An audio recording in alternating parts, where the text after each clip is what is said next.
క్రొత్త ద్రాక్షారసమును క్రొత్త తైలమును గానుగలకు పైగా పొర్లిపారును. మీరు కడపార తిని తృప్తి నొంది మీ కొరకు వింత కార్యములను జరిగించిన మీ దేవుడైన యెహోవా నామమును స్తుతించినట్లు మీరు పంపిన మిడతలను, కొంగలి పురుగులను, పసర పురుగులను, చీడ పురుగులను అను నా మహాసైన్యమును తినివేసిన సంవత్సరముల పంటను మీకు మరలా నిత్తును. నా జనులు ఇక ఎన్నటికి సిగ్గునందరు. అప్పుడు ఇశ్రాయేలుల మధ్య నేను ఉన్నవాడను నేనే అనియు, నేనే మీ దేవుడని యెహోవాననియు, నేను తప్ప వేరు దేవుడొక్కడును లేడనియు మీరు తెలుసుకొందరు. నా జనులు ఇక ఎన్నడను సిగ్గునొందక యుందరు. 1 కొరింథీయులకు రాసిన పత్రిక 11వ అధ్యాయము. అపోస్తలుడైనటువంటి పౌలు కొరింథీయులకు రాసినటువంటి మొదటి పత్రిక 11వ అధ్యాయము 27, 28, 29 వచనాలు. అందరు కలిపి చదువుదామండి. కాబట్టి ఎవడ అయోగ్యముగా ప్రభు యొక్క రొట్టె తినును లేక ఆయన పాత్రలోని త్రాగును వాడు ప్రభు యొక్క శరీరమును గూర్చి రక్తమును గూర్చి అపరాధి అగును. కాబట్టి ప్రతి మనుషుడు తను తాను పరీక్షించుకొని వలను, అలాగ చేసి ఆ రొట్టెను తిని ఆ పాత్రలోని త్రాగవలను. ప్రభు శరీరం అని వేచింపక తిని త్రాగువాడు తనకు శిక్షావిధి కలుటకే తిని త్రాగుచున్నాడు. 30 కూడా. ఇందువలనే మీలో అనేకులు బలహీన రోగులనై ఉన్నారు, చాలామంది నిద్రిస్తున్నారు. దేవుడు మనకిచ్చినటువంటి సార్వత్రిక సంఘ వాగ్దానాల్లో ఎన్నోది ఇది? 3వ వాగ్దానం. మొదటి వాగ్దానము ప్రకటన 21:5 ప్రకారము, ఇదిగో నేను సమస్తమును నూతనమైనవిగా చేయుచున్నాను. రెండవది, దావీదు సమస్తమును సంపాదించుకొనెను రక్షించెను. 1 సమూయేలు 30:19. చివరిది, మిడతలు తినివేసిన సంవత్సరముల పంటను మరలా నేను మీకు యోవేలు 2:25. కాబట్టి యోవేలు గ్రంథంలో ఇచ్చినటువంటి ఈ యొక్క సార్వత్రిక సంఘ వాగ్దానం, దేవుని వాక్యంలో వాగ్దానములు వ్యక్తిగతంగా, రెండవది కుటుంబంగా, మూడవది సంఘముగా, నాలుగవది సార్వత్రికంగా, అంటే టోటల్గా అన్నీ ఒక కుటుంబంగా దేవుడు మనకిచ్చిన వాగ్దానం. అయితే ఇది మనకు ఇచ్చినటువంటి యొక్క సార్వత్రిక సంఘ వాగ్దానములో ఇది 3వ వాగ్దానం. 2 కొరింథీ 1:20 ప్రకారము వాగ్దానములు ఎన్నైనను అవన్నీ కూడా చూతారా మాట. 2 కొరింథీయులకు రాసిన పత్రిక 1:20. దేవుని వాగ్దానములు ఎన్ని అయినను అన్నీ క్రీస్తునందు అవునన్నట్టుగానే ఉన్నవి గనక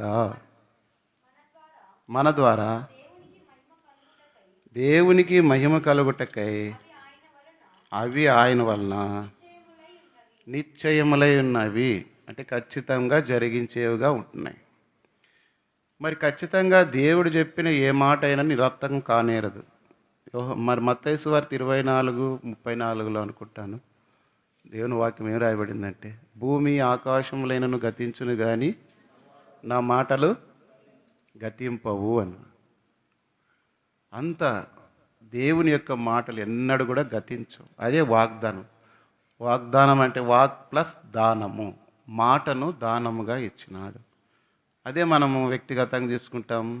చాలాసార్లు పసర పురుగుల వలె నీ జీవితాన్ని, కుటుంబాన్ని, నీంటిలో విషయాలను చీడ పురుగుల వలె బహుగా శత్రువైన సాతాను చేత నష్టపరచబడి, లేదంటే దేవుడు కొన్ని అనుమతించినప్పుడు ఎందుకు నా జీవితంలో ఈ పరిస్థితి వచ్చింది, ఇదేను సూచిస్తుందంటే యెరూషలేముపై దేవుడు అనేక మంది రాజ్యాలు దండెత్తి పంపిస్తాడు. కారణం ఏమో తెలుసా? వారు దేవుని మందిరమును మరిచిపోయి దేవునికి సున్నా వేసినారు. వాళ్ళు దేవుడే లేడు అట్లా చిన్న ఏదో అట్లా పడేసినటువంటి నిప్పురవ రాచుకొని ఒక పట్టణాన్నే, కాలిపోయిన పట్టణాన్ని, చాలా ప్రసిద్ధిగా పట్టణాన్ని కాల్చేసి ఈరోజు వారు బట్టలతో బయట వచ్చేటట్లు చేసినాడు.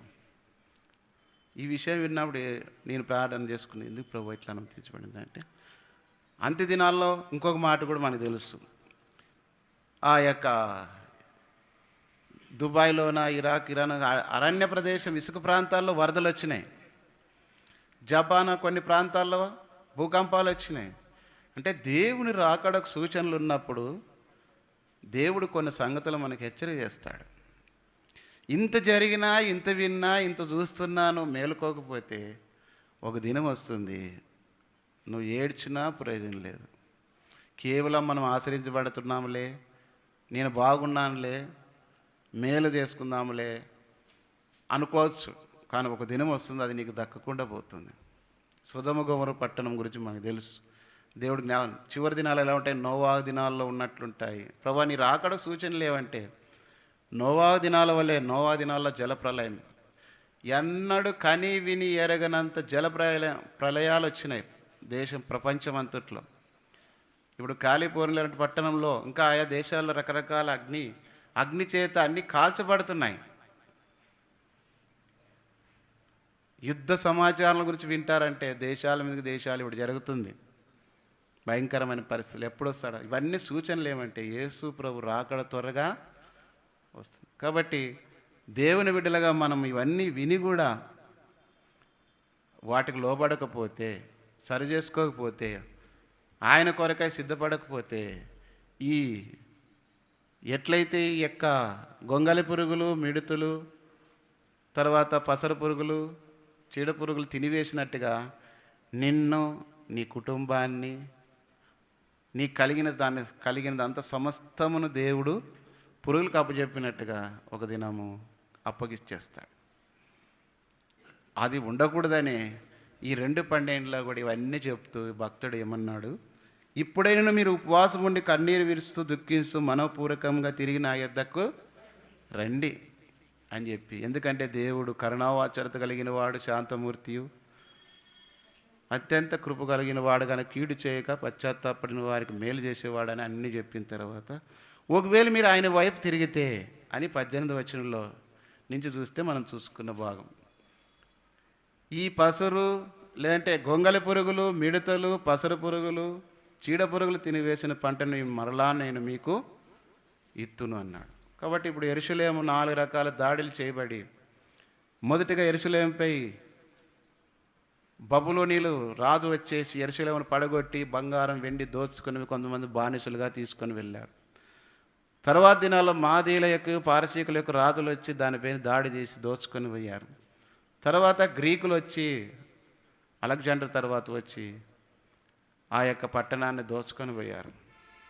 తర్వాత రోమన్లు వాళ్ళు వచ్చి దోచుకొని వెళ్ళారు, పట్టణాన్ని నాశనం చేశారు. ఇప్పుడు అది యెరూషలేము కేవలము గోడలతో ఉంది. ఇప్పుడు యేసుప్రభు రాకడానికి ముందు అది కట్టబడుతుంది.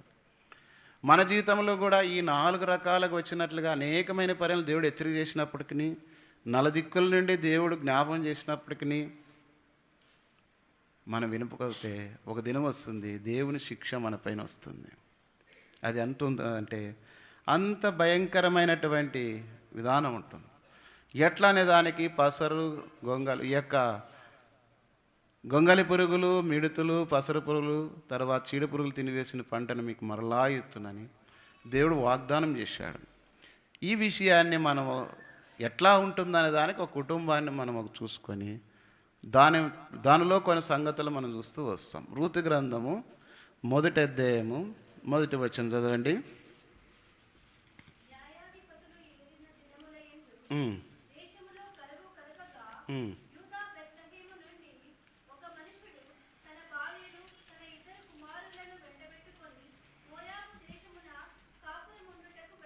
కాబట్టి ఇక్కడ చూస్తే దేవుని ప్రజలైన ఇశ్రాయేలు దినాలు న్యాయపతులు వెళ్ళినప్పుడు అక్కడ కరువు వచ్చింది. కరువు రాగానే అక్కడ ఉన్నటువంటి ఎలిమెలేకు అంటే అర్థం అంటే దేవుడే నా రాజు. నయోమి అంటే మధురం. పేర్లు బాగుండే వాళ్ళకి. దేవుడే నారాజు అని ఎలిమెలేకు అని పేరు పెట్టుకున్నా, ఒకవేళ మధురమైన జీవితం కలిగిందిగా నయం అని పేరు పెట్టుకున్నా. ఇప్పుడు యెరూషలేములో అనేకులు ఉన్నారు దేవుని పిల్లలు, కానీ ఇక్కడ ఎవరు ఆలోచన చెప్పారో తెలియదు. బహుశా ఎలిమెలకి చెప్పినాడు, నయం చెప్పినాడు మనకు తెలియదు. కానీ ఇద్దరు అన్నారు, ఏమి ఇక్కడ కరువు వచ్చింది, ఇద్దరు కుమారులు ఉన్నారు, వాళ్ళకి పెళ్ళిళ్ళు చేయాలా, బాగా చదివేయాలా, పెళ్ళిళ్ళు చేయాలా, ఇండ్లు కట్టాలా, ప్లాట్లు కొనాలా. కాబట్టి ఇలాగే కరువులో ఈడుంటే తినేకి చేతికి నోటికే సరిపోతుంది, కొంచెం అట్లా పోయి సంపాదించుకొచ్చుకుంటే బాగుంటుంది ఏమో అని చెప్పేసి ఎక్కడ పోవాలనుకున్నారు వాళ్ళు? మోయాబు దేశానికి వెళ్ళిపోయినారు. పేరుకేమో దేవుడే నారాజు అని పేరు పెట్టుకున్నాడు, కానీ అతని జీవితంలో రాజు లేడు, పరిపాలన లేదు. ఈ రాజు నీ ప్రభు, అతడు నీ సౌందర్యమును కోరినవాడు గనక అతనికి. కానీ దేవుని పిల్లలు దేవునికి ఇష్టమైన జీవితం మోయాబు దేశంలోనికి వెళ్ళకూడదు, అది శపించబడింది. 10 తరముల వారు కూడా అందులోనికి వెళ్ళకూడదు, సాంగత్యం చేయకూడదు అని ఉంది. అయినా వీళ్ళు ఏం చేసినారు? ఈ జీవనోపాధి కొరకు కరువు వచ్చినప్పుడు అక్కడ తాలుకోలేక ఉండలేక మోయాబు దేశానికి 2 కుమారులు తీసుకొని పోయినారు. బహుశా అక్కడ కొంచెము అది ఇది పని చేసుకొని బతుకుతున్నారేమో తెలియదు. కొద్ది కాలం తర్వాత ఏమైందంటే ఎలిమెలెకు ఏమొచ్చింది? ఒక చిన్న జ్వరం లాంటి జబ్బు వచ్చింది. సరే బాగా అవుతుంది అనుకున్నారు, ఎవరి పనులు వాళ్ళు చేసుకుంటున్నారు. బహుశా సంవత్సరము 2 ఏళ్ళు మనకు తెలియదు, కానీ చనిపోయినాడు. చనిపోతేనే తర్వాత కొద్ది కాలం అయిన తర్వాత మళ్ళీ కుమారుడు చనిపోయినాడు. ఆ కుమారుడు చనిపోవడానికి ముందు సరే ఇంకా ఆ పిల్లలకి ఇద్దరికి ఏం జరిగింది? వివాహము. మోయాబు స్త్రీలను వివాహం చేసినారు. బహుశా అక్కడ బాగుందేమో. వాళ్ళ సొంత నిర్ణయం ప్రకారం అక్కడ వెళ్ళి మోయాబు దేశంలో కాపురం ఉన్నారు. దేవుని మాట కాకుండా కరువులో వచ్చిందని చెప్పి అంతమందిని పోషించిన దేవుడు వీరి కుటుంబాన్నే పోషించడా? బహుశా వారి జీవితంలో దేవుని కలిగినటువంటి యూదా బెత్లెహేము నుండి బయలుదేరి ఎక్కడ పోయారు? రొట్టెలిల్లు అని అర్థం. యూదా బెత్లెహేము అంటే ఏమని అర్థము? రొట్టెలిల్లు అంటే సమృద్ధి అయిన ఆహారం కలిగినటువంటి పట్టణం. ఏది కూడా తక్కువ చేయడు దేవుడు. దేవుని నమ్మిన వారికి, దేవుని పిల్లలకు కరువులో కూడా దేవుడు పోషిస్తాడు. కష్టాల్లో, శ్రమల్లో కొన్నిసార్లు మనం ఏం చేస్తామంటే సొంత నిర్ణయం ప్రకారం అది చేస్తాం, ఇది చేస్తాం, అది సంపాదిస్తాం, ఇది సంపాదిస్తామని దేవుని ఆలోచన లేకుండా సొంత నిర్ణయాలకు వెళ్ళి నష్టపోయిన వాళ్ళు ఉన్నారు. చాలామంది దాన్ని కట్టి దీన్ని కట్టి ఉన్న డబ్బులు పోగొట్టుకొని కొంతమంది చనిపోయిన వాళ్ళు ఉన్నారు, అవమానాలకు గురైన వాళ్ళు ఉన్నారు, ఉన్నినవన్నీ కూడా పోగొట్టుకున్న వాళ్ళు ఉన్నారు. అంటే తెలుసు మనకి, మటకాలు ఆడిన వాళ్ళు, పేకాట ఆడేవాళ్ళు, తర్వాత 7-3 ఇంకా రకరకాలవన్నీ ఇంకా ఏమో ఉన్నాయంటే అన్నీ మనకు తెలియదు. మేము ఏ రోజు ఆ జోలికి పోలేదు, మాకు తెలియదు ఆ విషయాలు. ఇట్లా చాలా రకరకాలుగా ఆ పథకాలు, ఈ పథకాలు, అవి ఇస్తాం, ఇవి ఇస్తామని ఫోన్లు కూడా వస్తున్నాయని చెప్పి సైబర్ నేరగాళ్ళు ఏవో చేస్తారంట. తర్వాత ఉన్నింది కూడా. ఇక్కడ ఏమైందంటే వాళ్ళు వెళ్ళిపోయినారు, ఎలిమెలెకు చనిపోయినాడు. మన జీవితంలో పేరు బాగా ధరించుకొని ఉండొచ్చు, క్రైస్తవుల పేర్లు, కానీ దేవుని పిల్లలుగా కొంతమంది పేరు ఎట్లా పెట్టుకుంటారు? ఒకవేళ ఆయన పేరు మొదట శుంకులం అనుకో, ఎందుకంటే ఎవరు లేరు కాబట్టి చెప్తున్నా, మార్చుకున్న వాళ్ళ పేరు. మళ్ళీ మా పేరు చెప్పినాడు అనుకోకుండా శుంకులం పేరు మెరెమ్మ అని పెట్టినారు. ఒకవేళకి ఎవరైనా శుంకులమ్మ అంటే ఏమక్క నా పేరు శుంకులమ్మ అని పిలుస్తావు, నా పేరు ఏం పేరు?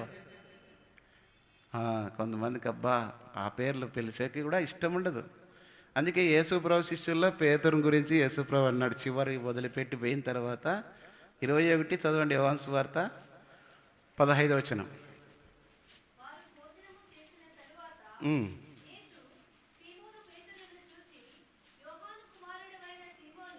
ఇక్కడేమన్నాడు? యోహాను కుమారుడు అయినా.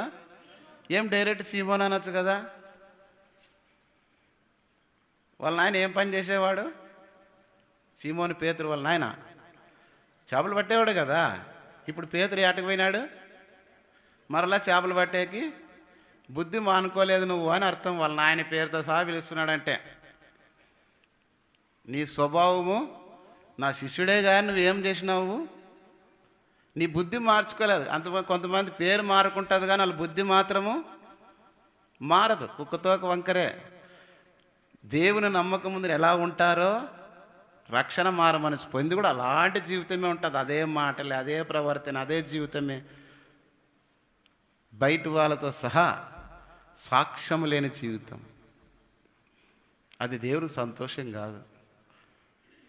కాబట్టి ఇక్కడ మనం చూస్తే పేరుకేమి ఎలిమెలేక అంటే దేవుడే నా రాజు అని పేరు పెట్టుకున్నాడు, కానీ అతని జీవితంలో దేవుడి చేత నడిపించబడట్లే.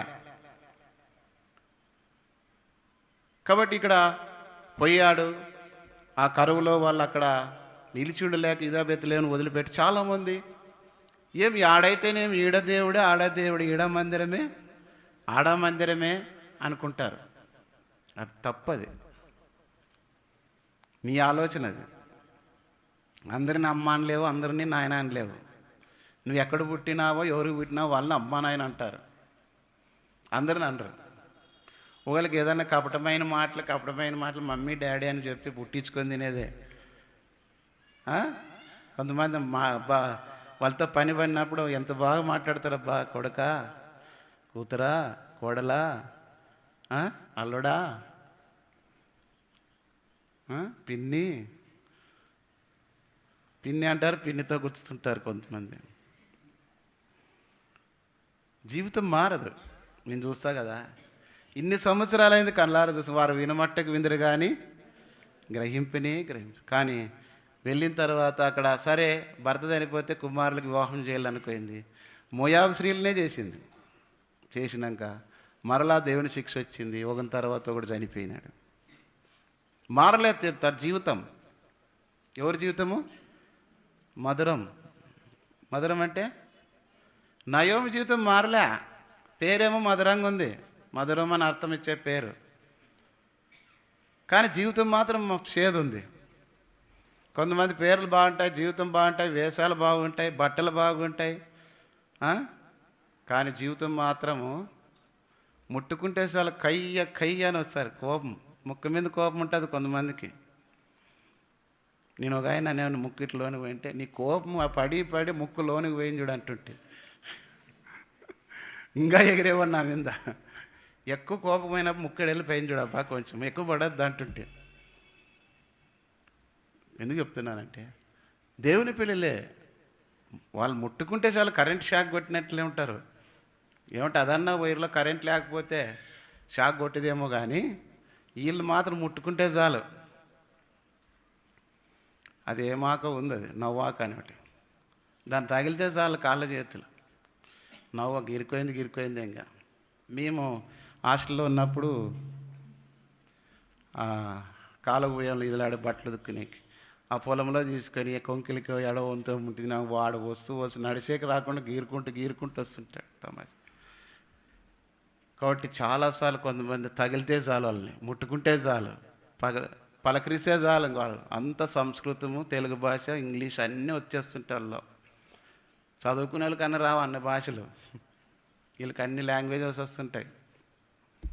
కాబట్టి ఇక్కడ పోయింది, కానీ వాళ్ళ కుటుంబము ఏమైపోయింది? ముగ్గురు సమాధులు మోయాబులోనే పెట్టి, ఇంకా అక్కడ అనింది, అమ్మ నేను వెళ్ళిపోతున్నా. ఎవరో చెప్పినారు, ఎవరో విన్నది.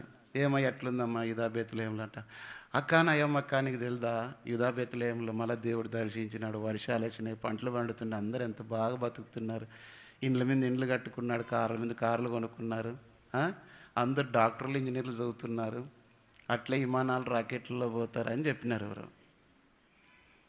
అమ్మ నేను కూడా పోలమ్మ, అంత బాగుండా అంటే మా చేను ఉంది, మా పొలం ఉంది, నేను కూడా పోతాను, ఇల్లుంది అని బయలుదేరి అమ్మ కోడాన్లు పిలిచి, ఏమ్మ మీరు యవనస్తులు రాలేరు, నేను ఏదో పోయి మా ఊరు పోయి నేను అక్కడ చచ్చిపోతే మా వాళ్ళు పూజుతారు ఎందుకంటే అని చెప్పేసి వదిలిపెట్టి పోదామంటే, ఒక ఆయన ఓర్ప, పేరేమో ఓర్పే లేదు ఆయనకి. వెళ్ళిపోయింది. అబ్బా మా అయితే అంత మంచిదని ముద్దు పెట్టుకొని ఇదే లాస్ట్ అని. ఇంకా రూత్ అనింది, ఆ దేవుని గురించి విని విశ్వాసం కలిగింది. పదార్థం మన నీ దేవుడే నా దేవుడు, నీ జనమే నా జనము, నీవు మృతి పొందే చోటు నేను మృతి పొందేదను. సమయం లేదు కాబట్టి మీ కురికే చెప్తూ ఉన్నాను. మన జీవితంలో తినివేసిన పంటను తిరిగి మరలా పొందాలంటే దేవుని నడిపింపు ఎలా ఉంటుంది అన్నప్పుడు సరే ఇంక వెంట పెట్టుకొని వచ్చింది. ఇద్దరు వచ్చినారు. ఊరికి రాగానే చూసి పాతలు ఎవరన్నా ఊరు చూసి, ఎవరు ఆమె, ఇద్దరు ఆ పాప ఇద్దరు వచ్చినారు ముసలాయమ అంటే, రోజు అంత పాతలు గురి, అయ్యి నయోమి కాదా మా ఎన్నేళ్ళకి వచ్చినావు, ఎట్లుండావు, ఏం కథ, ఎక్కడ పోయా మీ ఆయన అన్నాడు లేడా, పిల్లలు ఏమయ్యారంటే ఆయనకి ఎట్లుంటుంది, వచ్చి మళ్ళీ గుండెల్లో బాగుతో పడిపించుకున్నట్లుంటుంది కదా. అన్న లేడా అంటే ఏం చెప్పాలా, పిల్లలు లేరంటే ఏం చెప్పాలా. కాబట్టి అడిగింది. సో చెప్పిండొచ్చు, ఇట్లా ఇట్లా సౌండ్స్ జరిగిపోయిందమ్మ, చనిపోయినారు, ఇట్లా వచ్చిండే, జ్వరం వచ్చి కనుక్కోలేకపోతే కలర్ టైఫాయిడ్ ఏదో వచ్చింది పోయింది, పిల్లలు కూడా ఇట్లా అయింది, మళ్ళీ నీళ్ళు ఉండలేదు, రకరకాలుగా చెప్తుంటారు కదా. తిని చనిపోయినారు, ఇట్లా అయ్యో అంత పని అయింది. సర్లే విధురాలు ఇద్దరు పొయ్యిళ్ళు చూసి ఇల్లంతా పాడుపడిపోయింది, పాత గోడలు ఉన్నాయి. సరే అడేదో సరే ఉన్నారు. మళ్ళీ వాళ్ళు తినడానికి ఆహారం కావాలి కదా, పొలాలు అది కోత సమయం కాబట్టి, ఆమె ముసలాయం పోలేదు కాబట్టి కోడలు అనింది, తనని వెళ్ళి ఇదంటే అమ్మ వెళ్ళని వెళ్ళిపోయి బోయేజ పొలంలోకి పోయింది. బోయేజ పొలంలోకి పోతే అక్కడ అందరూ కూడా దీవెనకరమైన దేవుని పిల్లల మాటలు మాట్లాడినారు. బోయేజ వచ్చి చూస్తే ఎవరు ఆ పాప, ఎవరు ఆమె అనింది. అంటే అప్పుడు నా యోమని ఇట్లా ఉండేవాళ్ళు, వాళ్ళు పోయినారు, తిరిగిపోయింది, ఇట్లా విధురాలు అవి వచ్చింది అని చెప్తే, అట్లయితే ఆ విధురాలు అమ్మ చదవండి 2వ అధ్యాయం 8వ వచనం.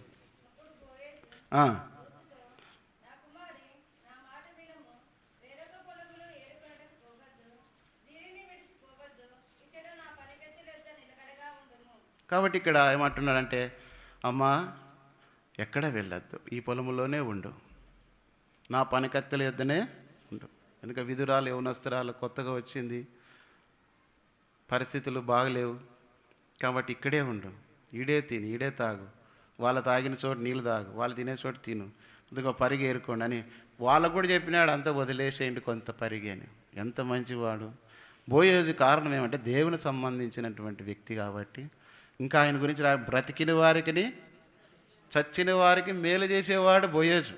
మనం బతికున్న వాళ్ళకి కూడా చేయం, కనీసం చచ్చినప్పుడు గొర్రెలు కోస్తారు, పొట్టెలు కోస్తారు, అందరిని పిలిచి బంధువులను పిలిచి మీటింగ్ పెట్టి భోజనాలు తర్వాత సీసాలు అన్నీ ఇస్తారు. ఇంకా బతికినప్పుడు ఏడ మూలకు పడేసి ఉంటారు.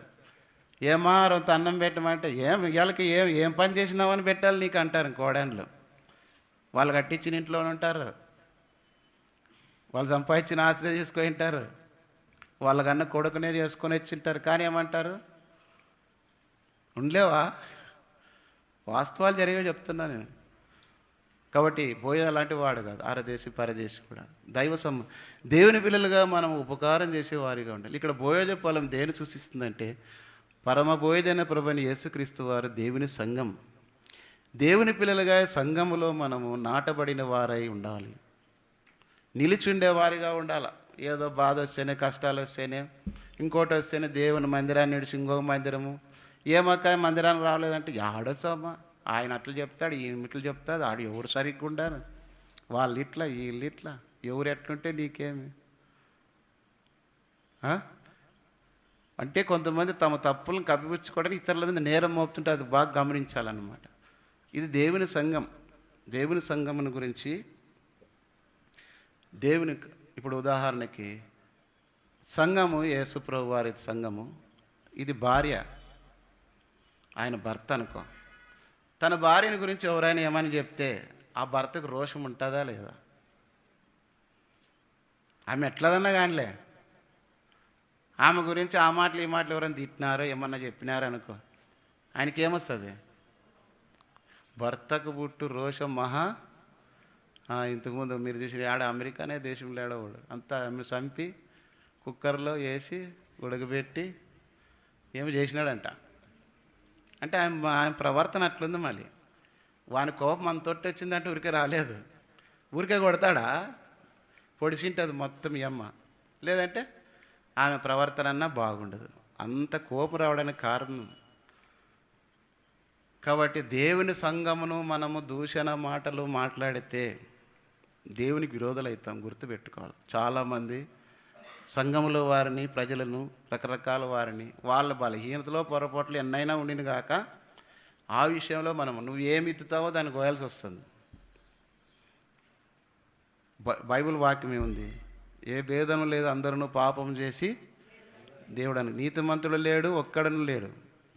అంత స్పష్టంగా ఉంది. మనమేమో నీతిమంతులు అని చెప్పి ఇతరులు నీతిమంతులు కాదని చెప్పేది తప్పది. దేవుని సంఘం అది కాదు. వాక్యమును వాక్యముగా మనం ప్రకటించాలి, బోధించాలి.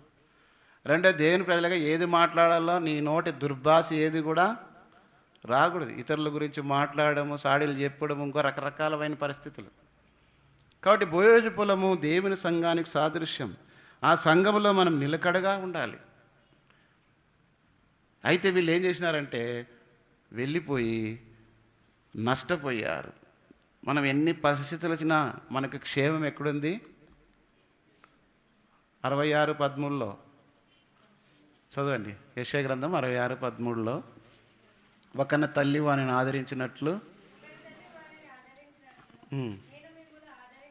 నేను మిమ్మను ఒకన తల్లి ఆదరించే దాంట్లో తల్లి బాధ కలిగిందా? దేవుడు వాక్యంతో ఆదరించబడతావు. చెడిపోయిందని జీవితము దేవుడు వాక్యం చేత సరిచేయబడతావు. నష్టపోతావా? ఎవరు చెప్పుకోలేని దుఃఖం, వేదన, చింత ఉందా? దేవునికి చెప్పు. చాలామంది ఏం చేస్తారంటే వాళ్ళకి చెప్పి వీళ్ళకి చెప్తే వాళ్ళు ఇంగారంతా మైకులు పెట్టి TV9 నీ అభిప్రాయం చెప్పు అంటుంటారు. వాళ్ళు ఉన్నోళ్ళకి రంక పెడుతుంటారు. టీవీలో చూస్తాం. మీరు దీని గురించి ఏమనుకుంటున్నారు అంటారు. వాళ్ళు ఏదన్నా అంటే మళ్ళీ మీరేమంటారా అని లాస్ట్కి వాళ్ళు కొట్లాడుకొని ఒక TV9లో ఇంటర్వ్యూలో చూసిన వాళ్ళకి వీళ్ళు కొట్లాడి పెడితే లాస్ట్కి చెప్పులు తీసుకొని ఆడే కొట్టుకున్నారు లైవ్లో. ఎట్లుంటారు కొంతమంది, ఈ మాటలు అక్కడ చెప్పి ఆ మాటలు ఇక్కడ చెప్పి నక్క తెలివి ఉంటుంది అంతా. కొంతమంది తేలిలాక్కుంటారు, కుట్టి ఏం తెలుకోకున్నట్లు బొక్కలో తెచ్చుకుంటారు. ఏం జరుగుతుంది? బయటకు వచ్చి ఏమైంది? అవునా? అయ్యయ్యో అట్లనా అంట. చేసిందంతా ఇల్లే. వాళ్ళు ఏమనుకుంటారు. కానీ మనుషులైతే పై రూపం లక్ష్య పెడతారు, కానీ దేవుడు నీ హృదయం అంతరంగం లక్ష్య పెడతాడు. జాగ్రత్త సుమ్మ. మోసపోకుడి దేవుడు నువ్వు ఏం చేస్తావో ఒక రోజు నీకు అదే ఇస్తారు అంటారు కదా. వాళ్ళు ఏళ్ళు తీసి వాళ్ళ కంట్లో పెడతారు అంటారు. ఒకరికి ఒక ఏళ్ళు చూపిస్తే మనకి ఎన్ని ఏళ్ళంట? మిమ్మల్ని అందరిని పెయిన్ చూస్తున్నాడని ఏళ్ళంటదంట. బొట్టుకునేళ్ళు ఇట్లా చూపించిన వాళ్ళని ఇట్లా ఉండేవాళ్ళు నిన్ను ఇందరిని చూసి దేవుడు చూసు. మనం ఏమనుకుంటాము? బాగా చెప్పేసి వాళ్ళకి మళ్ళీ ఎవరు చెప్పొద్దని, మళ్ళీ చెప్పిన వాళ్ళందరూ చెప్పేది ఎవరు చెప్పొద్దు అనేదే. అది ఇంగారంత అనుమానమా? ఇది నిజమా అని సాతాను చెప్పినట్లుంటుంది. అది కొంతమంది చెప్పే మాటలు చెడు మాటలు తీగుంటాయి. కానీ తీపి ఎంత తింటే అంత రోగాలు కూడా ఎక్కువ వస్తాయంట. చేదు ఎక్కువ తీసుకోవాలంట. ప్రియమైన వాళ్ళ ఇక్కడ పొలములో నిలకడగా ఉంది. అప్పుడు అమ్మ ఇక్కడే ఉండేదని చెప్పినప్పుడు బోయేజు ఆ పొలంలోనే ఉంది. ఏమి చేసి పరదేశిని నాయన ఇంత లక్ష్యం ఉంచావని చెప్పేసి ఇవన్నీ చెప్తే అప్పుడు బోయేజు అన్నాడు 10వ వచనంలో, నీ పెనిమిటి మరణమైన తర్వాత నీ అత్తకు చేసినదంతా నాకు తెలియబడెను. వాళ్ళు చెప్పినారు. అంతకుముందు వచ్చినప్పుడు చెప్పింది కదా అత్త, వాళ్ళ అత్త కూడా నా కోడలు ఇట్లాదమ్మా, ఇట్లా జరిగినా కూడా వద్దమ్మా రావద్దన్నా కూడా వచ్చింది. ఈడే ఏదో మా వాళ్ళ దగ్గర పోయి నేను చనిపోతాను మా దేశానికి పోయి అంటే, లేదమ్మా నువ్వు ఉండే చోటే నేను ఉంటానని వచ్చింది అన్నట్టు చెప్పింటే అది విన్నాడు బోయేజు. ఎంత మంచి గుణవతైన భార్య దొరుకుతారదు అట్టిది ముత్యము కంటే మనకేం కావాలా? బాచి ముక్కు చక్కగా ఉంది, తెల్లగా ఉంది పిల్ల, దేవదూత లెక్క. పిల్లోడు ఎట్లున్నాడు అనుకున్నట్టు చిరంజీవి లెక్క ఉన్నాడు, పవన్ కళ్యాణ్ లెక్క, ఇంటికి ఇట్లా అనుకుంటున్నాడు. వాడేవాడు ఏమో చేస్తే మనకు అన్ని వాళ్ళని పోల్చుకొని ఒక ఆయన మనిందండి. భార్యాభర్తలకి ఇద్దరికి ఓ పాప పుట్టిందండి. పాప పుడితే వాడికి అనుమానం వచ్చి ఈ పిల్ల నీ లెక్క లేదు నా లెక్క లేదు అని కొట్లాడి పెట్టుకొని పంచాయతీ చేస్తే లాస్ట్కి బ్లడ్ టెస్టింగ్ DNA టెస్ట్ చేస్తే ఆమె కూతురే అని తెలిసిందండి DNAలో. మరి ఇట్లా లేదని చెప్తే ఆమె అప్పుడు చెప్పిందంట, నాకు పెళ్లి కాకముందు ముక్కు ఇట్లుండే, దౌడలు ఇట్లుండే, అందుకే ప్లాస్టిక్ సర్జరీ చేసుకోయింటి అంటే రూపం మార్చుకోయింది వేరే రూపంలోకి. కానీ ఇప్పుడు పుట్టిన పిల్ల మళ్ళీ ఎలా పుట్టింది? ఆమె అట్లా పాతుకుందో అట్లే పుట్టింది. అంటే అర్థమైందా? బాగా అందంగా ఉండాలని బ్యూటీ పార్లర్లకు పోయి లేనిపోనివని గీకించుకుంటుంటారు అంతా. ఇంకా కొంతమంది ఏం చేస్తారంటే మందిరాలకు చాలా చోట్ల ఇప్పుడు చూస్తే అంత ఏం ఫ్యాషన్ అవ్వాదాములకి అంతా జల్ల వేసుకోరు, ఆ కసుపుడిసే పరకలకి కిడుచుకుంటారు. నేను అనుకునేది గుర్రం తోకలక్క. దేవుని వాక్యంలో అది లేదు, దేవుని పిల్లలకి అది తగదు. ఇంకా కొంతమంది మందిరాలు త్వరగా వస్తారు. వాళ్ళు హిందువులు ఏం చేస్తారు, మంగళవారం శుక్రవారం అంతా ముడుచుకోరు, అంతా అన్నీ అట్లా ఇడిచేసుకుంటారు గుళ్ళకి పోయే వరకు అంతా. ఏమంటే ఆ శుక్రవారం మంగళవారం పోయేద్ది, ఆ గుళ్ళకి అట్లా పోతారు. మన వాళ్ళు కూడా ఫ్యాషన్ అయిపోయింది ఇప్పుడు. వాక్యంలో చదవండి, లేవికాండం 10వ అధ్యాయము 6వ వచనంలో చివరిలో ఉంది.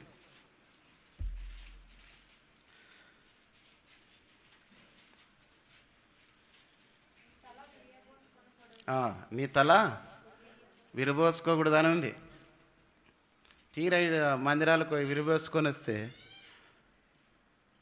దేవుని వాక్యం అయితే ఇంకా ఉంది అనేకమైన విషయాలు. మీ కనుబొమ్మలు బోడి చేసుకోకూడదని ఉంది. పురుషులైతే జుట్టు పెంచుకోకూడదంటే ఇప్పుడు అదొక ఫ్యాషన్. అంతా రేణిగంప చెట్టు లెక్క ఉంటుంది, కిందంతా చుట్టుకు బుడుము ఉంటుంది, పైన కంప అంతా ఉన్నట్లుగా కొట్టేటారు. ఏం ఫ్యాషన్లో ఏం కథో తెలియదు. పొరపాటున ఎవడోడు అంత అట్లా అగ్గిపుల్లు వేసి అయిపోయింది. ఏమో దాంట్లో నూనె ఉంటే కదా ఆరిపోయేకి, బాగా ఎండిపోయింటే అట్లా అంటేనే అయిపోయింది. అందుకే పొద్దుగాల అద్దాలు ఎందుకు వస్తాయి. కాబట్టి ఈనాడు దేవుని పొలమైన బోయజ పొలంలో నిలవలేక ఎంతోమంది నష్టం. కాబట్టి వాళ్ళ జీవితం అంతా యెరూషలేము బెత్లెహేములో వండుకోకుండా మోయాబు పోయి నష్టము. జీవితం అంతా పసరు గొంగలు చీడుపురుగులు తినేసినట్టుగా కుటుంబం అంతా నాశనం అయిపోయింది. నీవు కూడా దైవక్రమమును దాటి దేవుని యొక్క ధర్మశాస్త్రం వాక్యాన్ని అతిక్రమిస్తున్నావు అంటే నష్టము నీ ఎంత ఉంది అని గుర్తుంచుకోవాలి. ఇప్పుడు నీకు తెలియకపోవచ్చు, అది వెంటనే రాదు, కానీ ఒక సమయం వచ్చే కొద్దీ అర్థమవుతుంది నేను చేసిన తప్పు. చాలామందికి ఎందుకు దేవుని వాక్యం విన్న తర్వాత మార మనసు పొందుతారంటే అప్పుడు చేసిన తప్పులని దేవుని వాక్యం ద్వారా చూపించినప్పుడు ఏడుపు వచ్చి పశ్చాత్తాపడి సహజంగా చేయకూడదు. బలహీనమై కొన్ని విషయాల్లో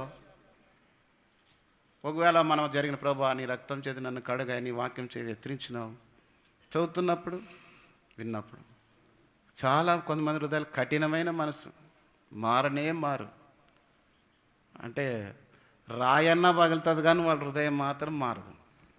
పేరుకేమో వచ్చారు, ప్రార్థన చేస్తుంటారు, ఆరాధన చేస్తుంటారు, దేవుని బిడ్డలు కనపడుతుంటారు, ప్రైజ్లాడన్నా, ప్రైజ్లాడు అంకుల్, ప్రైజ్లాడక్క, అన్నీ ఉంటాయి. వందనాల్లోనే అన్ని తందనాలు పెడుతుంటారు.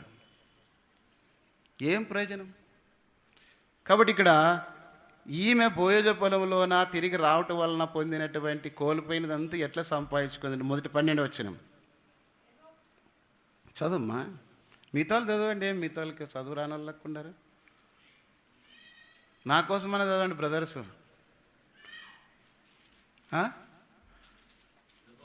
యెహోవా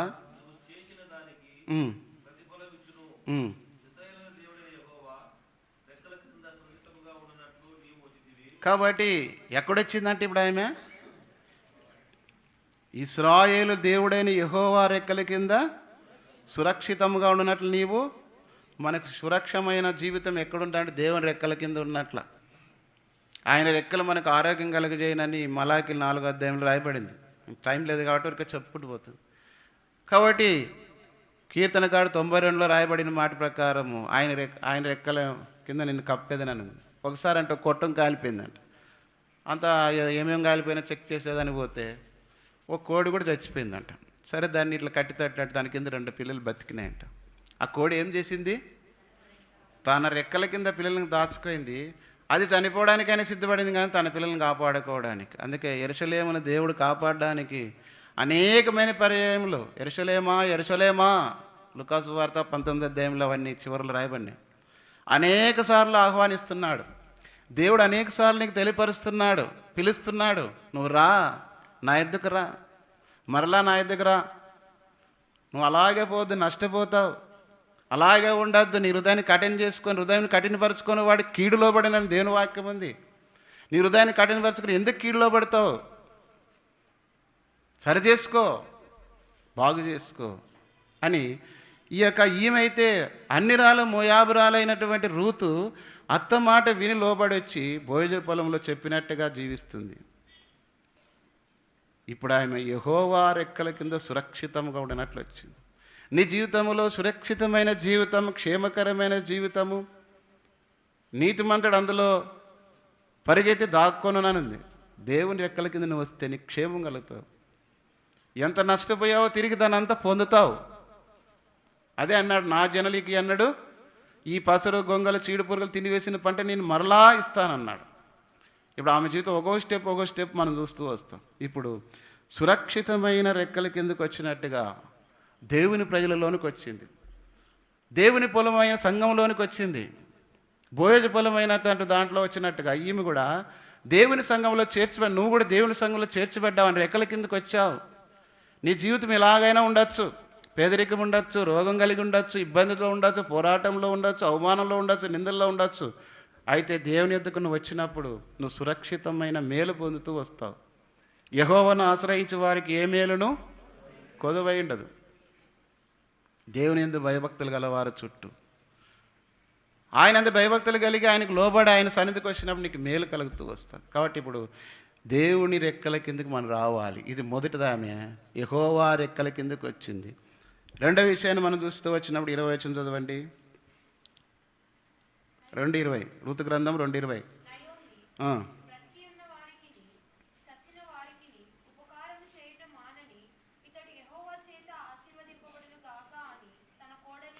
కాబట్టి ఆ పొలంలో పోయింది, పొలంలో పరిగంతి ఎరుకొచ్చింది. వచ్చిన తర్వాత అత్త అడిగిందమ్మా ఎక్కడ వెళ్ళినామంటే, అత్త బోయేజ్ అంట, ఆయన ఎంత మంచివాడు, వాళ్ళ పని వద్దలు నా పొలంలోనే ఉండమ్మా, ఇక్కడే పరిగెరుకు అన్నాడు. తర్వాత నీళ్ళు ఇక్కడే దాకా, భోజనం ఇక్కడే తిని ఇక్కడ పోద్దా అని చెప్పినాడు. బోయేజా మనకు బంధువుడమ్మా, బంధువుడు, వాళ్ళు మనమంతా అన్నదమ్ములం. ఆయన ఎట్లాంటి వాడు అంటే చచ్చిన వారికి, నయోమ అప్పుడే చూసింది కాబట్టి, చచ్చిన వారికి బ్రతికిన వారికి ఉపకారం చేసేవాళ్ళు దేవుని పిల్లలు, కీడు చేసేవాళ్ళు కాదు. దావీదు రాజు అయిన తర్వాత నేను యెహోవా నాకు ఉపకారం చూపినట్లుగా 2 సమూయేలు 9వ అధ్యాయంలో సౌలు కుటుంబంలో ఎవడైనా కలడా అని వెతుకుతూ వచ్చినప్పుడు మెఫీబోషెతు ఉన్నాడు. సౌలు కుటుంబీకుడు, సౌలు మనవుడే, కానీ అలాంటి వాడిని చేరదీసినాడు.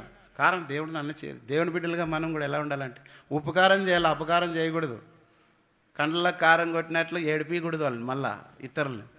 మనకు కీడు చేసినా వాళ్ళకి మేలు చేయాలి, ఉపకారం చేయాలి, కానీ నష్టం ఎప్పుడు దేవుని పిల్లలుగా కీడుకు ప్రతి కీడు ఎప్పుడు చేయకూడదు. చేసినావంటే నువ్వు సాతాను సంబంధివి, గుర్తు చేసుకో. మళ్ళీ ఈ అనుభవం కలిగి కూడా నువ్వు చచ్చిన వారికి బ్రతికిన వారికి భోజనం మేలు చేసేవాడు. దేవుని పిల్లలుగా మనం మేలు చేసేవాళ్ళుగా ఉండాలి. ఇతరులకు నష్టం కలిగించే మన ద్వారా వాళ్ళ ఇతరుల కుటుంబాలకు కానీ, వ్యక్తులకు కానీ, సంఘములో కానీ, అన్యులకు కానీ ఎవరికి కూడా మన ద్వారా ఏ నష్టము కీడు కలిగించకూడదు. నేను పరిశుద్ధనైన ప్రకారం మీరును పరిశుద్ధులైండి. బోయోజు జీవితం. తర్వాత చూడండి, బోయోజు పొలంలో వెళ్ళాను, ఇవన్నీ నేను తీసుకొని వచ్చిన తర్వాత ఇప్పుడు చూడండి 10వ వచనం, 3వ అధ్యాయం 10వ వచనంలో, యెహోవా చేత నీవు, ఇప్పుడు వచ్చింది బోయోజు పొలంలోకి వచ్చిన తర్వాత మొదట నీ అత్తకు చేసినది, నువ్వు చేసిన దానికి ఆయన ప్రతిఫలం ఇచ్చును. యెహోవా రెక్కల కింద నువ్వు సురక్షితంగా ఉండినట్లు వచ్చితివి అని చెప్పినాడు. దేవుని రెక్కల కింద రెండవ పాయింట్ ఏం చేస్తున్నాం ఇక్కడ, యెహోవా చేత నీవు దేవుని పొలములో దేవుని సంఘములో చేర్చబడిన తర్వాత నువ్వు దీవెన నొందిన దానవు, ఆశ్రయించబడిన దానవు, ఆశ్రయించబడిన వాడు. అబ్రహాం దేవుని మాట విన్నప్పుడు అన్నిటిలో దేవుడు అబ్రహాంను ఆశ్రయించినట్లుగా దేవుని వాక్యం ఉంది. మనమేమో ఆశీర్వాదం, మనకు ఆశీర్వాదం కావాలి కానీ దేవుని వాక్యానుసారం నడుచుకునేది లేదు. ఎవరికి ఆశీర్వాదం కావాలంటే ఒక కోతి అందరితో పాటు కోతి కూడా ఎత్తిందంట, నాకు కూడా కావాలా అని. సరే ఆయన ఏం చేసినాడంట, అరటిపండు ఇచ్చినాడు, నేను వచ్చే వారికి అరటిపండు పట్టుకో అని. సరే పట్టుకోమన్నాడు అని అరటిపండు పట్టుకోని ఉందంట. రోజుసేపు అయిన తర్వాత పట్టుకోమన్నాడు, వాసన చూడకూడదు అని లేదు కదా అని అరటిపండు, కోతి బుద్ధి తెలుసు కదా, ఏదైనా చూడండి ఫస్ట్ ఇట్లా వాసన చూస్తుంది కదా, వాసన చూసిందంట. వాసన చూసినాక రెండుసేపు ఉండి అదే రెండుసేపు అరటిపండు వాసన వస్తేనే అట్లా ఇట్లా మనసు నిబ్రం చేసుకుంది. మళ్ళా చెప్పినాడు కదా, ఎంతసేపు అని తట్టుకుంటుంది, ఉండలేక లాస్ట్కి మడసనంగా చిన్నగా ఫస్ట్ తోలు తీసి దాన్ని రోజు నాకిందంట. ఏమన్నా అనుకునిలే అని లాస్ట్కి తినేసిందంట. సరే ఈలోగా తినేసిన తర్వాత వచ్చినాడంట, నేను ఇచ్చిన నీకు ఆశీర్వాదం కావాలంటే అవుననిందంట. మరి నేను ఇచ్చిన అరటిపండు అని, ఇంకేడని తిన్నానన్నాడు. మనం ఏం చేస్తాము, చెప్పిన మాట వినము, దేవుని మాట వినము. మీరు ఈ పండు తినద్దు అన్నాడు, కానీ ఏం చేసినారు వాళ్ళు, అదే తిన్నారు. అబ్రహాం దేవుని మాట విన్నాడు. అందుకే ఆదికాండం 22:18 నీవు నా మాట విననందున భూలోకంలోని వంశములన్నీ నీ మూలముగా దేవుని మాట, నా కుమారి నా మాట వినము. భోజ మాట వినింది. తర్వాత ఆమె మొదటగా దేవుని రెక్కలకి యెహోవా రెక్కల కింద వచ్చిన సురక్షితంగా. నీకు క్షేమం ఎక్కడ కలుగుతుంది? దేవుని సంఘమే. దేవునిలోనే నీకు క్షేమం మేలు. మనుషులు కొంతసేపే ఏదో ఉప్పుట పెడతారు, 2 రోజులు పెట్టుకుంటారు, ఆ తర్వాత బాగుంటారు. లేకపోతే పొగ పెడతారు, సామాన్లు దబడబా కింద పడేసి ఇంక పోదామని రైట్. ఇంకా అర్థమైపోతుంది మనం మూటములు సర్దుకోవాలని అంటారు కదా. ఒక రోజు చుట్టుపోతే 2వ రోజుకి పోతా లేదంటారు, 3వ రోజుకి మురిగిపోతాడు ఏదో ఉంది కదా. రెండో రోజుకి పాచిపోతారంట, 3వ రోజుకి. కాబట్టి పోయిన వాళ్ళు ఎక్కువ దినాలు ఉండొద్దండి, వచ్చిన వాళ్ళు కూడా ఎక్కువ దినాలు ఉండకూడదు. కొంతమంది మాయమ్మ మా నాయన ఆటికి పోతారు, వాళ్ళు చెప్పుకోలేక అక్కడ కోళ్ళ తిట్టడమే. ఎప్పుడు చేస్తుంది సంవత్సరం, ఎప్పుడు వస్తుంటుంది వాళ్ళ అమ్మ వాళ్ళ నాయన అని. మేము పోలేదమ్మ అట్లా అంటుంటారు. మీ అమ్మతో అంటే మీ అమ్మ చెప్పలేక బిడ్డ కదా ఏదో ఒకటి చెప్పి చేస్తుంటారు. కాబట్టి అట్లా పని చేయకూడదు.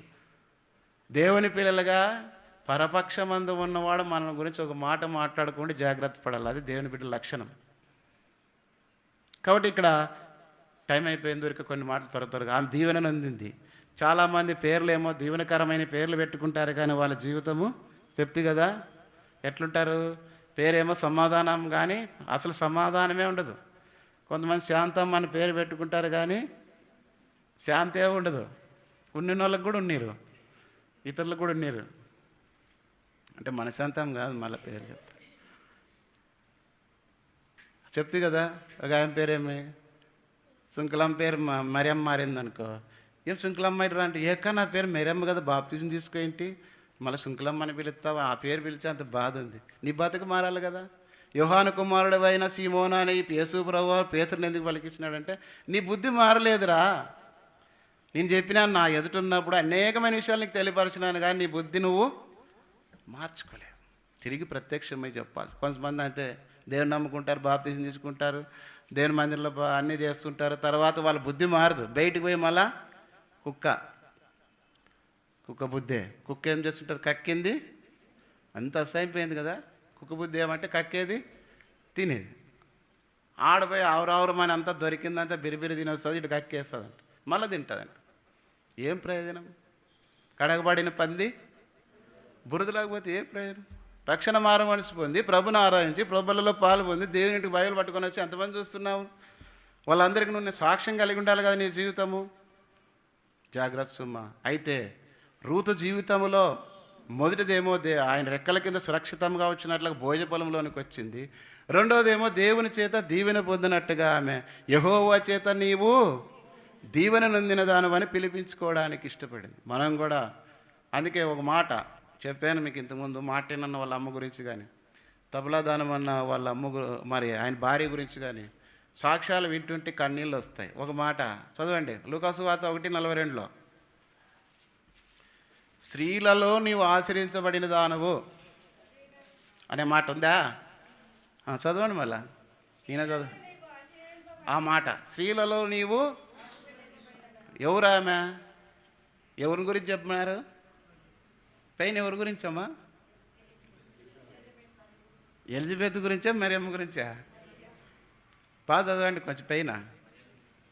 మరియమ్మ కారణం లోకరక్షకుడైన యేసుక్రీస్తు వారు ఆమె గర్భమందు పుట్టబోతున్నాడు కాబట్టి, అమ్మ స్త్రీలందరిలో నీవు ఆశ్రయించబడిందాను. దేవుని బిడ్డలు మనం కలిగి ఉన్నప్పుడు, యేసుప్రభుని కలిగి ఉన్నప్పుడు కూడా మనం ఎట్లుండాలి? ఇతరులకు అనేకులకు ఆశీర్వాదకరంగా ఉండాలా, నష్టం చేసేవాళ్ళుగా ఉండకూడదు. ఉన్నదంటే దేవుని ఆత్మపై దురాత్మ వచ్చింది అని అర్థం. కాబట్టి ఇక్కడ ఆమె జీవితంలో ఎన్నో రకాలుగా యెహోవా చేత నీవు దీవెన నొందిన దానవు. మూడోది మనం చూసినట్లయితే చూడండి, 3వ అధ్యాయం 11వ వచనం.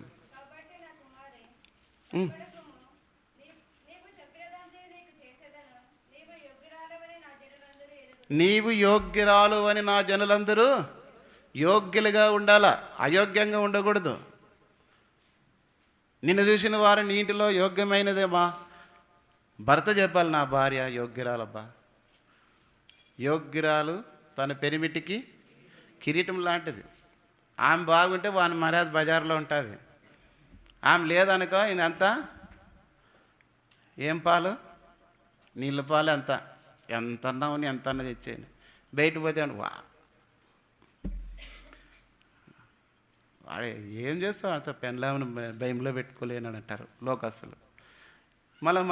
మళ్ళా దినాం పోతుంది ఏం చర్చికి బైబిల్ పట్టుకొని ఇంతలా ఇంత పొడవు చేస్తుంటుంది అటు ప్రార్థన అనరా? అనలేదని వాళ్ళు చేయొద్దండి, ఎవరు అనలేదని. యోగ్యమైన వారుగా. అందుకే రోమిలు రాసిన పత్రిక 14వ అధ్యాయము 18 వచ్చిన మాట ఉంది.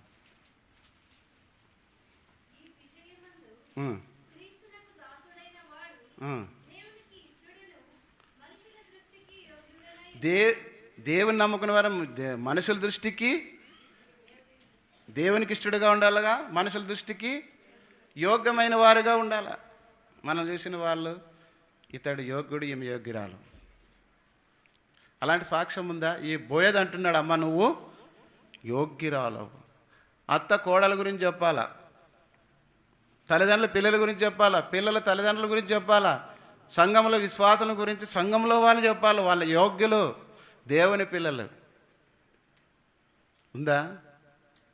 ఒకవేళ అయోగ్యంగా ఉండి ప్రభు యొక్క బలలో పాలు పొందడానికి వచ్చినాము, నీ జీవితంలో ఇంటి వారిలో సరైన సాక్ష్యం లేని జీవితం, సంఘంలో సరైన సాక్ష్యం లేని జీవితం, నీ హృదయంలో దేవుని మనస్సాక్షి నిన్ను గురించి సాక్ష్యం లేని జీవితం ఉంటే నువ్వు అయోగ్యుడివే, అయోగ్యురాలవే. రూత్ అయితే అన్ని రాళ్ళ దేవుని నమ్ముకొని వచ్చి అత్తను వెంబడించిన విషయంలో బోయోజు అంటున్నాడు, అమ్మ నువ్వు యోగ్యురాలు. మొదటిది ఏమన్నాడంటే నువ్వు యెహోవా రెక్కల కింద సురక్షితంగా ఉండనట్లు వచ్చిత్వను. రెండోది ఏమన్నాడు, నువ్వు యెహోవా చేత దీవెన నొందిన దానవు. మూడోది ఇప్పుడు ఏమంటున్నాడు, యోగ్యురాలు.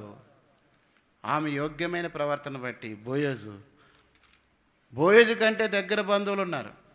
ఆమె వాళ్ళ పొలం ఉందంట, వాళ్ళ ఆచారం ప్రకారము వాళ్ళని విడిపించాలంటే ఒకవేళ వాళ్ళు విడిపించలేకపోతే వీళ్ళ ఆస్తి అంతా పోగొట్టుకోవాలి. అది అక్కడ మనం నిబంధన ఉంది, మీకు టైం లేదు కాబట్టి. మొదటి నిబంధన జంతు నిబంధన ఉంది, రెండవది ఉప్పు నిబంధన, నాలుగవది చెప్పు నిబంధన, ఐదవది కొత్త నిబంధన. నా రక్తం వల్లైనా ఈ నిబంధనలు ఉంటాయంటే మనం ఏదన్నా మాట మాట్లాడినప్పుడు సంస్కారం మాట్లాడతారు కదా, ఏదన్నా అడ్వాన్స్ అంటారు. పెళ్లి చేసి మాట్లాడినప్పుడు ఏదో ఒకటి గుర్తు చేయండి అంటారు కదా, ఇంకా మాట చేసుకున్నాం అనేది అట్లా అనమాట. చెప్పు నిబంధన.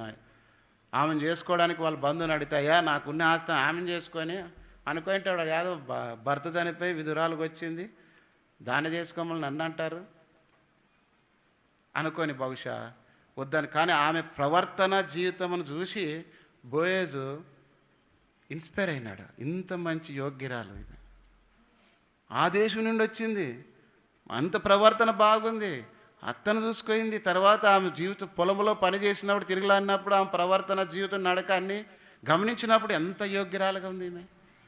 నీ మునుపటి ప్రవర్తన వెనుకటి ప్రవర్తన కంటే ఏమన్నాడు చూడండి 11వ వచనంలో, మునుపటి సత్ప్రవర్తన కంటే వెనుకటి సత్ప్రవర్తన మరి నువ్వు పాత దినాల కంటే ఇప్పుడు కొత్త దినాల్లో మరీ భర్తను చేసుకున్న తర్వాత మరీ ఎక్కువైంది.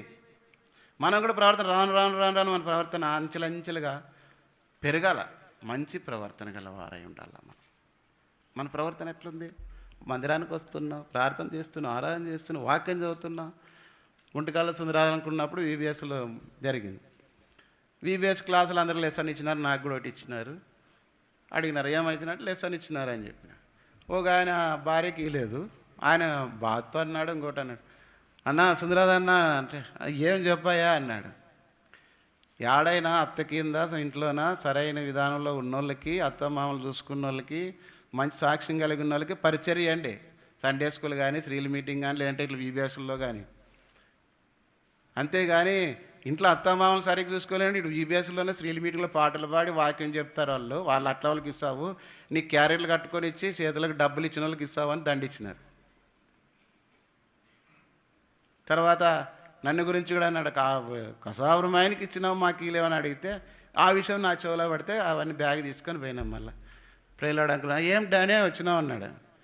అంకుల్ ఎవరికన్నా ఇవ్వండి అంకుల్, స్థానిక సంఘంలోను నీ మామూలుగా వస్తాంలే అంటే ఏమయ్యా అన్నాడు. లేదు అంకుల్ ఎందుకు ఇతరులను బాధ పెట్టాలి. వాళ్ళ మాటలు ఏం పట్టించుకుంటావు, మామూలు అంటుంటారు తీసుకొని పని మళ్ళీ వెనక్కిచ్చినారు లెసన్. కొంతమంది చెప్పేకి చేత కాదని ఇతరుల గురించి మాట్లాడమంటే మాట్లాడతారు. చూసినాము ఈ వేషంలో కొంతమంది చెప్పేకి రాదు, కానీ అందరిలో ఘనత కావాలా. బా ఈ వేషంలో లేచని చెప్పినావా, ఏమో పరలోకానికి పోయినట్లా. ఇంట్లో సాక్ష్యం ఏమో అత్తను చూసుకోదు, మామను చూసుకోదు, లేదంటే భర్తను సారికి చెప్పిన మాట ఏందంట. ఈడేమి లేచానులో బట్టి యేసు ప్రభువుని ప్రేమించినాడు, ఇట్లుండాలి అట్లుండాలంటే ఎవరు వింటాడు? మన జీవితం సరిలేకపోతే మన బోధ ఫలించదు అంటారు. రాళ్ళసేనలో ఇత్తొచ్చినట్లే మళ్ళీ సోది. మన ప్రవర్తన బాగాలేకుండా మన జీవితము ప్రభుత్వం లేకుండా ఫలించాలంటే నా యందు మీరును మనం నిలుచున్నప్పుడు ఆయన యందు నిలుచుంటే ఫలిస్తాము, ఊరికే నటిస్తే కాదు. కావా అందరూ చెట్టు చూసినప్పుడు అనుకున్నాడు ఆకలి పోయి పండ్లు ఉన్నాయేమని యేసుప్రభువు చూస్తే ఆకలి కానిపోయింది, ఆకలి తీర్చలేదు, చెప్పించేసి. మనం కూడా వేషధారంతో ఉరికినే బయటికి బాబా ఏం సంఘం అన్నా, భలే వస్తారన్నా, భలే ఉన్నారన్నా, చక్కగా ఎంతసేపు విన్నారన్నా ఓపిక అంటే మాకు తెలుస్తుంది. ఇక్కడ ఇంట్లోనే బయట భక్తిపరలాగా వచ్చి అబ్బా మీ పిల్లలు మంచి అంటే ఇంట్లో అమ్మల్ని ఎంత ఏడిపిస్తుంటారో, బయట ఏం బుద్ధిమంతులు లెక్క ఉంటారు. పిల్లి ఉట్టి మీద పాలు అన్నీ తాగేసి గూట్లో మడసలం కళ్ళు ముచ్చుకొని పండుకుంటుందంట. కొంతమంది అట్లా చాలా అతి తెలివి ఎక్కువైంది ఇప్పుడు. అందుకే ఒక ఆయన అన్నాడు, బగబగ అనే వానితోనైనా స్నేహం చేయొచ్చు కానీ ముచ్చంతో స్నేహం చేయకూడదు అన్నాడు. నీడ కింద కూడా ఉండొద్దు అన్నాడు నన్ను. వాళ్ళు నీడు కూడా పడకూడదు నీ దగ్గర అని. మళ్ళీ ఎవరన్నా ఉంటే బాధపడద్దని చెప్పిన మాట సామెత ఉంది. అది అంటే అంత డేంజర్. కాబట్టి ఇక్కడ యెహోవా చేత దీవెన అందింది. రెండవది యోగ్యురాలుగా ఎంచబడింది. తర్వాత ఇప్పుడు బోయోజును ఆమెను వివాహం చేసుకున్నాడు. ఆమె గురించి ఏమైనా సాక్ష్యం చెప్పినారు చూడండి, 4:11 మాట. అందుకు పురద్వారం నుండిన ప్రజలందరిని పెద్దలను మేము సాక్షులము, యెహోవా నీ ఇంటికి వచ్చిన ఆ స్త్రీని ఇశ్రాయేలు వంశము వర్ధిల్ల చేసిన రాహేలును పోలిన దానిగాను లేయాను పోలిన దానిగాను చేయునుగాక. ఎంత ఆశీర్వాదకమైనటువంటి జీవితం ఆమెది. పాత నిబంధనలో ఉన్నటువంటి ఆ యొక్క ముందు పితరులైన రాహేలు లాంటి, తర్వాత లేయా లాంటి ఇశ్రాయేలు 12 గోత్రాలకు తల్లులలో అంత ఆశీర్వాదకరమైన వంశంలోకి ఈమె చేర్చబడింది. ఎవరు? రూతు. అన్యురాలు. నేను కూడా గమనిస్తే అన్యుల కుటుంబం నుంచి వచ్చిన వాళ్ళైనా దేవుని సంఘాల భయభక్తులతోన దేవుని పనిలో ఉన్నారు, సాక్ష్యం కలిగి ఉన్నారు, పరిచయం చేస్తారు, ప్రయాసపడతారు, అంత ఇంత కొంచెం భక్తి కనపడుతుంది. కానీ క్రైస్తవులుగా పుట్టి క్రైస్తవుల ఇంట్లో ఉన్న వాళ్ళు పెయిట్ భక్తి చూసి మోసపోవాల్సింది. వాళ్ళు అమ్మా మంచి భక్తి ఏమో బయలు పట్టుకొని ప్రజలాడు అంకల్ ప్రజలాడు అన్నట్టు అమ్మో తండ్రి అనుకో. మేడిపండు చూడు మేలమైండు, పొట్ట ఇప్పు చూడు బుద్ధులేం మారేండు, అన్నీ ఉంటాయి. బయటికేమో ఓ యేసుని ప్రేమ లేదంటే గుణవంతురాలైన పాట పాడి నీ జీవితం ఉండాలా. ఒక ఆయన ముస్లిం అన్నాడు నా దగ్గర, చెప్పే కదా రిటైర్డ్ ఎస్ఏ. మేము యేసు ప్రభువుని గురించి కొన్ని సందర్భాలు చెప్పినప్పుడు, ఆయన ఖురాన్ల విషయాలు చెప్పినప్పుడు సార్ అంటే యేసు ప్రభు వారు చెప్పిన బోధలన్నీ మంచివే, బట్ చర్చికి వెళ్ళి అవన్నీ పాటించరు సార్ అన్నాడు. వాస్తవమా కదా? అది ముస్లిం చెప్పినాడు, ఇది చేయొద్దని ఆయన చెప్పినాడు. మేమంట బైబిల్లో యేసుప్రభు ఇట్లా చెప్పినాడు ఇట్లా చెప్పినాడు అంటే, యేసుప్రభు చెప్పిన మాటలన్నీ మంచివే, నేను కూడా ఒప్పుకుంటాను, యాక్సెప్ట్ చేస్తాను. కాకపోతే దానికి పోయేవాళ్ళు అవి అనుసరించరు సార్. మందంతా ఎండ్రకాయల బుద్ధే. ఇన్నం చెప్పి ఇట్లా పోదాం అంటాము, ఇడిస్తేనే ఈ గేట్ ఇమ్మని ఈ గేట్ అమ్మడి పోదాం అంతే. కాబట్టి అలాంటి దుస్థితిలో మనం ఉండకూడదు. నీ జీవితం ఇప్పుడు మూడు భార్య ఆమె జీవితాన్ని బోయోజు వివాహం చేసుకున్నాడు, కుమారుడు కలిగినాడు. ఆ కుమారుని బట్టి ఆశీర్వాదకరమైన వచనం ఆమె గురించి వర్ధిల్ల చేసిన స్త్రీగా దేవుడు ఎంచినాడు.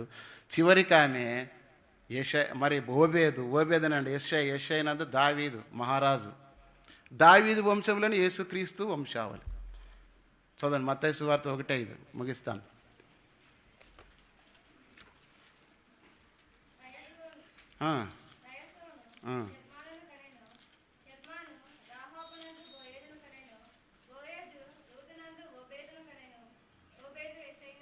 కాబట్టి ఇక్కడ ఇద్దరు అన్ని స్త్రీలు, రాహాబు తర్వాత రూతు. అన్ని స్త్రీలు పైన ఏముంది, అబ్రాహాము కుమారుడైన దావీదు కుమారుడైన యేసుక్రీస్తు. ఎంత ధన్యతలోనికి వచ్చింది కదా. మళ్ళీ ప్రభుని ఎరిగి నీ జీవితంలో అంత ధన్యతలో ఉన్నావా? అట్లాంటి ఆశీర్వాదకర వంశంలో చేర్చబడే దానిగా వానిగా ఉన్నావా? ఊరికే దేవుని ఇంటికి వచ్చిపోతున్నావా? ఆమెన్ అనేది ప్రార్థన చేసేది, ఆ బలలో పాలు పోయింది, ఏదో కానుకలు వేసిపోతే అంత మాత్రం సార్లు నీ పేరు. అందుకే ప్రభా నీ నామన అనేకమైన అద్భుతాలు చేస్తున్నామంటే దాన్ని బట్టి సంతోషించద్దండి. మీ పేర్లు జీవగ్రంథమందు రాయబడి ఉన్నామని సంతోషించాల. మన పేరు జీవగ్రంథమందు ఉండాలా. ఊరికే మందిరానికి వచ్చి చర్చిలో పేరుండి సావులు బతుకులు పెండిళ్ళు దీనికోసం కాదు. అన్నీ ఏం ప్రయోజనం లేదు. ఈ లోకం విడిచిపోయిన తర్వాత అన్నీ అటక అయిపోతుంది. కానీ జీవగ్రంథం అందు దేవుడు చూసినప్పుడు నువ్వు నీ సాక్ష్యము, నీ జీవితము, నీ ప్రవర్తన బట్టి సాక్ష్యం ఎలా. ఆమె రూతు జీవితం ఆ రీతి మార్చబడింది. ఆమె జీవితము ఆ యొక్క గొంగల పురుగులు, మిడతలు, పసర పురుగులు, చీడ పురుగులు తినివేసినట్లు వాళ్ళ జీవితం, కుటుంబం అంతా పాడైపోయింది. కానీ దేవునికి దగ్గరకు వచ్చినప్పుడు తిరిగి యూదాబేతలేంకి వచ్చిన తర్వాత ఆమె జీవితం తిరిగి ఆశీర్వాదకరంగా మార్చబడింది. అది మిడతలు, పసరు, గొంగలు, చీడ పురుగులు తిరివేసిన పంటని మరలా ఇప్పుడు ఆశీర్వాద వంశంలోనికి ఆమె చేర్చబడింది. నీ జీవితం కూడా ఈ సంవత్సరంలో ఇలాంటి ఆశీర్వాదకరమైన కుటుంబముగా, జీవితముగా మార్చబడాలంటే ప్రభు దగ్గర నిన్ను సరిచేసుకో, ప్రభుతో నిబంధన చేసుకో. ప్రభు అన్నాడు, నా రక్తం వలనైనా క్రొత్త నిబంధన. ఇదే క్రొత్త నిబంధన. యేసుక్రీస్తులో నువ్వు విశ్వాసం ఉంచిన తర్వాత ఆయన ఎంత పాలు పొందే నీ జీవితంలో ఒక నూతనమైనటువంటి ఆశీర్వాదకరమైన జీవితముగా నీవు, నీ కుటుంబము, సంఘములో కనబడాలి. దేవుని పచ్చని ఒలీవ మొక్క వల్ల నేను ఉన్నానని దావీదు అంటున్నాడు. అలాంటి దానిగా ఉంటున్నావా? పరిశీలన చేసుకుందాం. ఈ వాగ్దానం మన జీవితంలో అన్ని రాలైనటువంటి మోయాబు స్త్రీ జీవితంలో ఆశీర్వాదం తీసుకొచ్చాడు. దేవుని ఎరిగిన మన జీవితంలో ఎందుకు తీసుకురాలేడు? తీర్మానం చేసుకొని యోగ్యంగా ఉండి ప్రభు యొక్క బలలో పాల్గొంటూ వస్తాం. కాబట్టి ఆమె సురక్షితమైన యెహోవా రెక్కల కిందకు వచ్చింది. రెండవది యెహోవా చేత దీవెన పొందింది. మూడవది యోగ్యురాలుగా ఎంచబడుతూ వచ్చింది. నాలుగవది వర్ధిల ఇశ్రాయేలు వంశంలో వర్ధిల చేసిన కుటుంబంలో వంశాలు చేర్చబడి ఆ రీతిగా నీ జీవితం ఉండాలని ఈ వాగ్దానం ద్వారా మనం సరి చేసుకొని ప్రభు యొక్క బలలో పాల్గొంటూ వస్తాం. మోకాళ్ళ మీదకి రండి.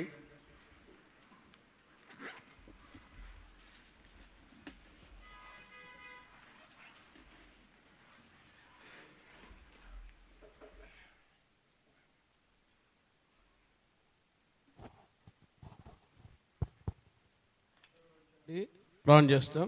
ప్రేమల తండ్రి, జీవుల ప్రభా, మీ బంగారు పాదర కొందరాలు 7,2 ప్రభా మరి 18-19లో రాబడిన ప్రకారం దేవా నన్ను కోల్పోయిన వాటిని తిరిగి పొందట 25 వచ్చిన ప్రకారం దేవా ఏ స్థలంలో నేను వారు పడిపోయారు ఆ స్థలం నుండి నిన్న మరలా తిరిగి సమకూర్చుట. ఇది ఎంతో గొప్ప ఘనత. వారి పశ్చాత్తాపం, వారి లోబడితనం వస్తే ప్రభా 7,2 13-14 ప్రకారం వారి మార్పును మీరు చూస్తూ వచ్చారు. అదే విషయంలో ప్రభా 7,2-17 ప్రకారము వారి ఉపదలను మీరు చూస్తూ వచ్చారు. నా చేతుల్లో ఎట్లయితే పారద్రోలారో వారికి ఆశీర్వాదం ఇచ్చినట్లు రూతు జీవితాన్ని మీరు మొదలు తీసుకొచ్చారు. రూతులో కూడా ప్రభా నేను మరి నన్ను పడిపోయిన జీవితం, ఈ ఎన్నికలేని జీవితం దావీదు ప్రభు వంశావళి జ్ఞాపం చేస్తుంటారు. మోయాబుల పైన నా చెప్పు విసురుతున్నానన్నాడు. అలాంటి నాయన వారి జీవితాల్లో నా ప్రభా నాయన ఎంత ధన్యత. మత్తయి